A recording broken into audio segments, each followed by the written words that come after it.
Clasico of the season. First against second in La Liga, the biggest game in the world and a season-defining contest potentially. Barcelona host Real Madrid this afternoon. They trail them by 6 points in the table and they can ill afford to go 9 points down. Victors last year on their visit to Spain's second city, Madrid are on an unbeaten run of 32 games and will be looking to strike a huge blow to their eternal rivals. I'm Duncan Bishop, joined for this Clasico by Paul Giblin.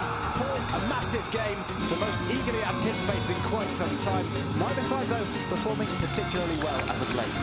Yeah, well, Barcelona certainly are nowhere near up to par. 2 draws in the league, obviously at home to Malaga, but maybe they've been lucky not to win. And last week against Real Sociedad, where they were very lucky to draw. And then in the cup, well, everyone thought, well, they're going to play Hércules from Alicante, third-tier team. Obviously, it wasn't a regular side, lots of B-teamers, but only 1-1 in that. So Barca below the best. Madrid, we saw them last week squeeze past Sporting Gijón. They put in some disappointing displays, I think. But one thing I think we have to say is when they've had big games, such as the trip to the Calderón, the game against Borussia Dortmund, that is when they have performed at their best. So Madrid, not really at the best, but it's a little bit too early to bring Andres Iniesta back in from injury. Well, that's the thing. I think everybody was saying Iniesta's back after injury, we'll have him in. Unfortunately for Barca, he was suspended and couldn't play in the cup game in midweek. So would you risk somebody starting when they've been out of action?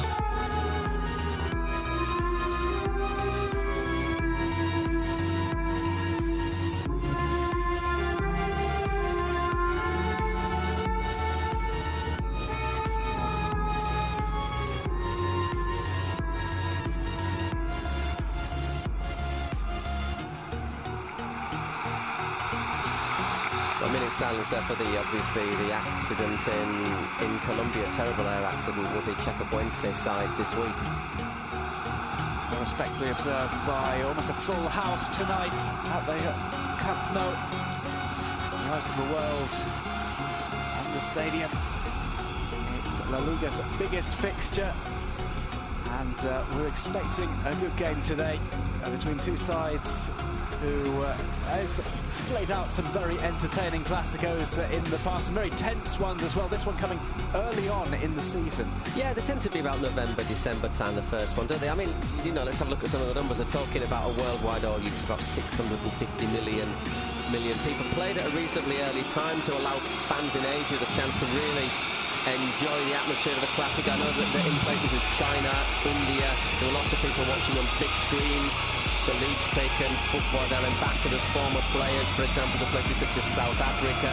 I think there's people in Shanghai, Beijing, all over the place. It is becoming a global event. Well, it's the second Clasico for Zinedine Zidane.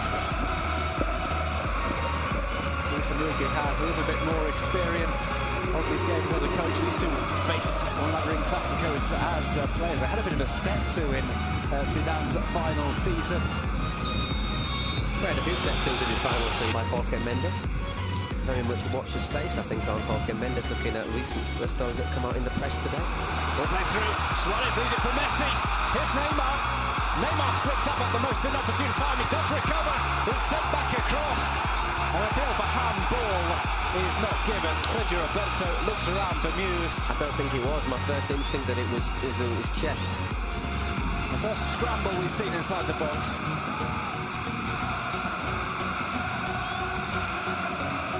And I fancy Neymar. I didn't quite fancy that one for logical reasons. Neymar will try and chase this one down. He's got Suárez in the middle, tries to bring it across first time. Luis Suárez on the ball. His shot is blocked. Varane once again well positioned.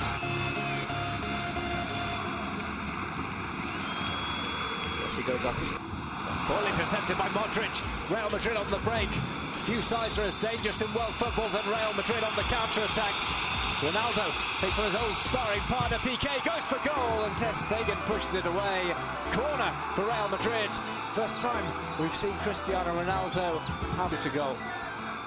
Yeah, he does well, Ronaldo. It's the first, say, long run we've seen as well. Piqué holds, stands off him. I mean, at the end he hasn't really got a great angle, but still manages to put up there behind the team all the time. So there's maybe people who don't even speak the language.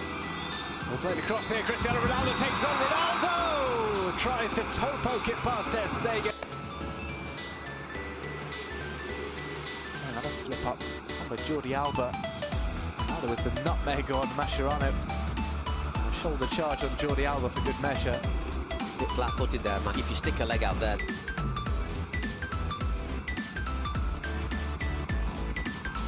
It's paused at maybe the wrong moment there.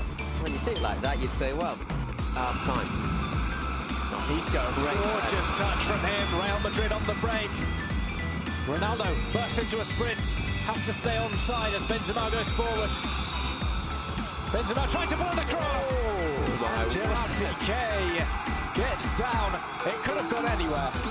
Well, that was the moment, wasn't it? We were saying Madrid just before half-time, they're so dangerous. And there was that, the way they've been playing lately, I don't know if they can do it. Well, the second half is coming up. Don't go away. We'll be back with more action from the Camp Nou after this quick break. Barca 0, Real Madrid 0. And then it's been flat. There's just not that fluidity, the association of players with one another. And Madrid, after sort of being quite content just to soak them up for 20 minutes, and then sort of step forward, and they might be a little bit disappointed they're not ahead. They've had a couple of chances. Ronaldo had that run and shot, and he wriggled his way through and toe poked at Stegen. So it was interesting. You saw them in the tunnel. We saw them in the tunnel coming out. The Real Madrid players walked straight out, smiling. Basically, sort of pats on the back to each other, didn't they? And meanwhile, the Barca players, it was Piqué at the front, getting them almost in a huddle, telling them, we have to do this, we have to do that. There was Piqué, Mascherano and Busquets, basically. But he said as well, you know, the Clásicos are the best things to play. And when you've played in so many, you must miss the chance of getting back in there and influence, you know. Happens to all of us, a bit of a nudge there from Varane. It's a correct decision from Klos. Ronaldo had that option in the middle. Always had his eye on goal. May not have been able to pull that across, of course, for Luka. Yeah, it's close. None of the other stuff he does on the arm or a chest, you've got an option, so is it? Dangerous free kick. Neymar right-footed if he wants to go for goal. Or even just to curl it in as well. Someone to attack. Mascherano is forward. Not often we see that. Usually he's the one who's kept back. Because he's never scored. Neymar plays it over and it's headed in! Barcelona take the lead. It's Luis Suárez with the header. Barca 1, Real Madrid 0. Off a set piece, a header pass to Keylor Navas by Luis Suárez. And Barca, having not impressed in the first half, find themselves ahead just 7 minutes in to the second half. Well, makes those last 20 minutes more frustrating, and last 20 minutes of the first half more for Madrid. Let's have another look at this. Little push there from Suárez on Varane. Gets away with it. Is it Varane? Let's have a look. Just a little, it's on Vasquez, isn't it? Just gives him a little nudge there, and there's acres and acres of space. Really, but it's sort of goal that leaves you feeling a little bit with egg on your face, I think, for Real Madrid, because they don't, on the balance of play, they don't. Messi. Ter Stegen playing with fire. Here's Iniesta. Neymar tramples across and smashes the ball over the top. A golden opportunity for Football Club Barcelona to make it 2-0. Oh, the first real bit of danger that he's provided. Yeah, he's hardly done anything, has he? But there, the one-on-one works a great shooting position. I think that might have well have been the game if he'd have put that one away. Floats past Carvajal.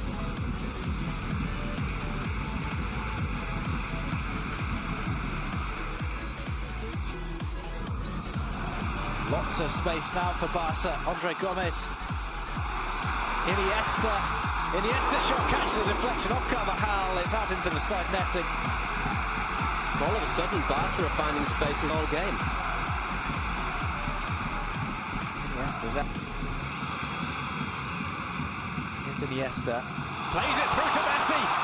Here's Leo Messi to score in the Clasico. He misses, dragging the ball wide with his left foot. Well, if it's They've had the chances to do so. As we say, Neymar hit over in 68, Iniesta in the side netting in 69. Neymar had his shot blocked on 70 minutes, and now Messi, the sort of chance you'd have expected him to take. That's 4 good chances.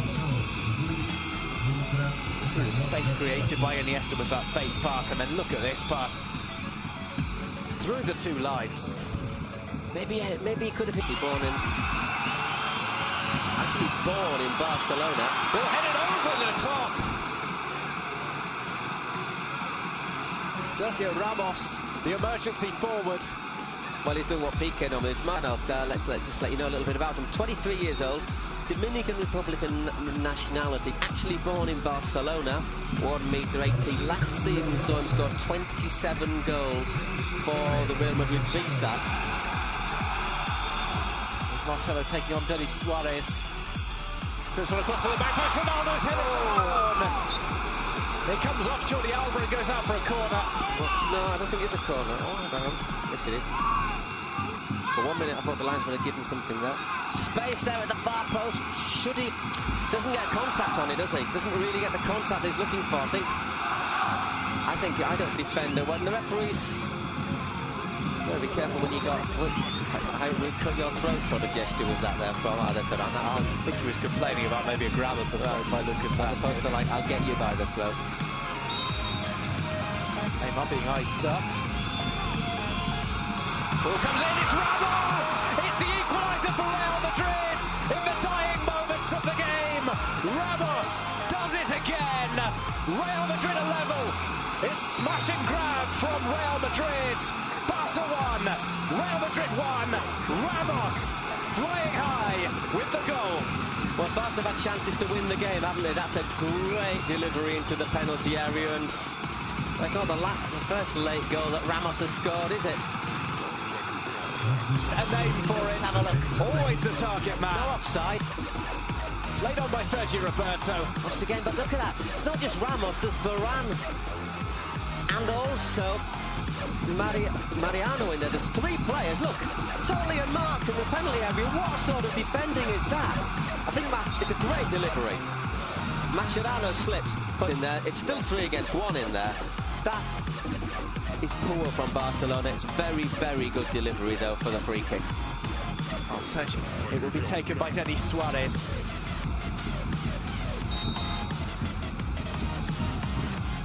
Suárez sends it over. Keylor Navas makes the punch out. It's hit back towards goal. It's going to have to be cleared off the line by Casemiro. There's still a scramble, but Madrid get the ball away with what will be one of the final kicks of the match. Sergio Ramos, Barca with the chance to nick it back late on. It's an outstanding clearance from Casemiro. Well, I mean, you've got to make it. You've got to make it, but it's 3 points as well. That's a point saved. You know, to judge, isn't it? Madrid, I think, were the best side in the first half. Barcelona, the best side in the second half. Had chances to have killed the game off. But the old saying, if you don't kill your rivals off, especially if it's a side like Real Madrid, you end up paying for it. So you can make an argument that draws a fair point. I think at half-time, Madrid will have been disappointed with the draw. I think maybe at the end, Barcelona are going to be more disappointed with the draw. Well, a point added to the totals of both sides, but Real Madrid retain their lead of 6 points over Barca in the standings. It's mission accomplished for